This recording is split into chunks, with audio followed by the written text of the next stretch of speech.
আসসালামু আলাইকুম, সবাইকে মাহে রমজানের শুভেচ্ছা। অনেক সময় যে দেখা যায় যে রোজার মাসে আমাদের ঘুমের ডিস্টার্ব হয়ে থাকে, এটা খুবই স্বাভাবিক। যেমন আমরা তারাবির নামাজ পড়তেছি, অনেক রাত জেগে আমরা তারাবি পড়ি।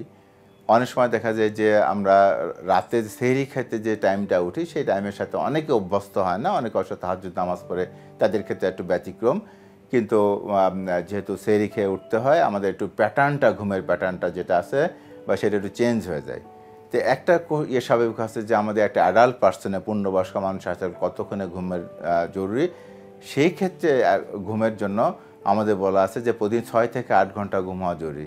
তারপরে আপনাকে এই যে 6 থেকে 8 ঘন্টা ঘুমটা পূরণ করতে গেলে আপনার রাতের বেলা যদি 4 ঘন্টা বা 5 ঘন্টা ঘুম হয় বা 3 ঘন্টা ঘুম হয়, সেক্ষেত্রে একটা হলো যে আপনি ফজর নামাজ পড়ে তখন কিছু সময় রেস্ট নিয়ে নিতে পারবেন, অথবা আরটা যেটা দুপুরবেলা, স্পেশালি দুপুরবেলা যদি আপনি আধা ঘন্টা বা 1 ঘন্টার জন্য আপনাদের ন্যাপ বলি, মানে ন্যাপ মানে হলো হালকা ঘুম নেওয়া, অল্প সময়ের জন্য ঘুম না, যদি নেন ওইটা অনেক লাভ হবে।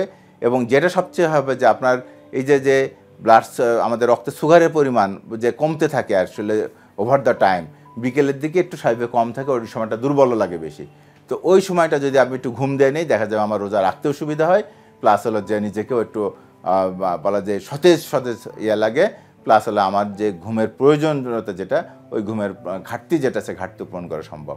আমাদের আরেকটা জিনিস কিন্তু মনে রাখতে হবে, এই যে রোজা যে আমাদের চলছে, এটা কিন্তু একটু গরমের মধ্যে হালকা হালকা যে গরম পড়া শুরু হয়ে গেছে, শুধু এখানে কিছু হালকা ঘামও হবে, সাথে সাথে কিন্তু এই যে গরমের কারণে কিছু ঘুমের যে ডিস্টারবেন্স হওয়া বা ঘুমের যেটা ঘাটতি হওয়া, এই ঘুমের ঘাটতি হওয়াটা পূরণ করার জন্য কিন্তু আমাদের যে ওই 6 থেকে 8 ঘন্টা বিশ্রাম নেওয়া জরুরি। সেক্ষেত্রে আমরা বিকেলেও বিশ্রাম নিতে পারবো।